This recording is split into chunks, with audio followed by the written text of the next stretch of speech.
Hello students of class 6. Now we are going to read your book English Spectrum, Unit 2nd, Section 3 and the poem name is Life. Hello students, this is your poem life. Life का मतलब होता है जीवन। ये जो poem है ये compose की गई है हेनरी वैन डाइक द्वारा, जो कि एक बहुत ही प्रसिद्ध कवि हैं। Now let's start the poem. Let me but live my life from year two year. यहाँ जो कवि हैं वो कहते हैं कि मुझे मेरी लाइफ, मेरा जीवन जीने दो, और जैसे मैं जी रहा हूँ साल दर साल वैसे ही मुझे अपनी जिंदगी जीने दो। With forward face and unreluctant soul, अपना चेहरा आगे रखते हुए और बिना अपने मन में कोई संकोच लिए, बस मुझे अपने इस सफ़र में चलते ही जाना है। Not hurrying to, not turning from the goal. यहाँ कवि कहते हैं कि मुझे कोई जल्दी नहीं करनी है, अपने लक्ष्य से ज़रा भी भटकना नहीं है, सीधे अपने लक्ष्य की तरफ देखना है।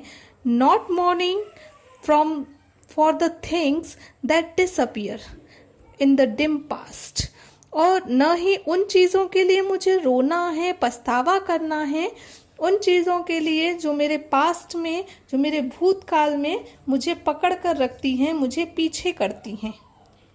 Nor holding back in fear from what the future wills, मुझे उन दुखों का कोई दुखड़ा नहीं रोना है जो काम मेरे अधूरे रह गए थे, जिनके कारण मैं पीछे रह गया था। उन सब को भुलाकर मुझे आगे बढ़ना ही है। ये मुझे नहीं पता है कि भविष्य में क्या होगा, मतलब भविष्य अभी मुझे नहीं पता है, वो अनिश्चित है अभी मेरे लिए। But with a whole and happy heart, बस मुझे अब खुशहाल हृदय से सभी के साथ आगे बढ़ते जाना है और अपने मन में खुशी लेकर अपने उस रास्ते को मुझे तय करना है। That pays its toll to youth and age and travels on with cheer. यहाँ कवि कहते हैं जो भी कर जाएगा, जो भी टोल मुझे देना पड़ेगा, लेकिन मैं एकदम खुशहाल व्यक्ति की तरह खुश दिल होकर के, खुशी अपने दिल में भरकर अपनी यात्रा में चलता ही जाऊंगा। जैसे मैं जब छोटा था तो मेरे दिमाग में ये था कि किस तरीके से वो अपने आगे की यात्रा तय करेगा, अपना लक्ष्य पाएगा, उसी तरह वो अपनी इस उम्र में भी जैसे जैसे वो युवा होता जाएगा, उसकी उस बढ़ती हुई उम्र में वो अपनी खुशी को संजो कर अपनी ज़िंदगी के इस रास्ते पर आगे बढ़ता ही जाएगा। ये कभी अपने जीवन में तय कर लेता है कि वो अपनी यात्रा को कभी रोकेगा नहीं। जो भी किसी भी तरीके की सिचुएशन आए, चाहे उसे कोई डर रोके, इस तरीके से वो रुकने वाला नहीं है। So let the way wind up the हिल और डाउन, और रफ और smooth, the journey will be Joy.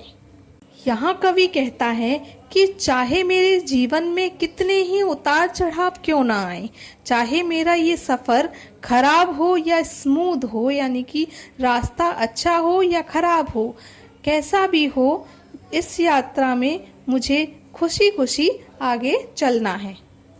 Still seeking what I sought when but a boy, new friendship, high adventure and a crown।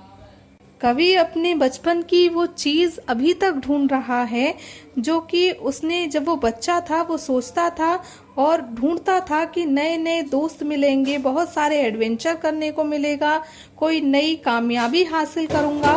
वो इस तरीके से अपने लक्ष्य को आगे प्राप्त करने के लिए आगे बढ़ेगा। यही सोच लेकर के वो अभी भी आगे बढ़ता जा रहा है।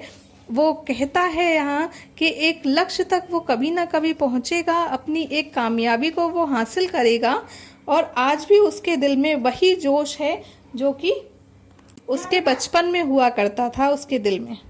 My heart will keep the courage of the quest and hope the road's last turn will be the best।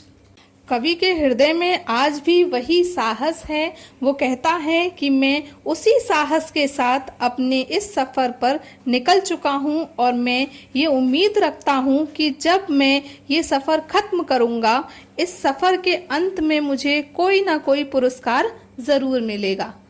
So students, इस पोएम में हमने पढ़ा कि किसी भी सिचुएशन में, चाहे हालात जो भी हों, हमें अपना करेज यानी अपना साहस नहीं छोड़ना चाहिए। अपनी इस जीवन की यात्रा में आगे बढ़ते हुए सभी कठिनाइयों का सामना करना चाहिए। और कवि का ये कहना है कि जैसा जोश हमें बचपन में होता है अपनी यात्रा को पूरा करने का, नए दोस्त बनाने का, कुछ खोजने का, उसी प्रकार का साहस, उसी प्रकार का जोश हम में हमेशा ही जिंदा रहना चाहिए। यही जीवन का स्रोत होता है और यही हमारा जीवन है।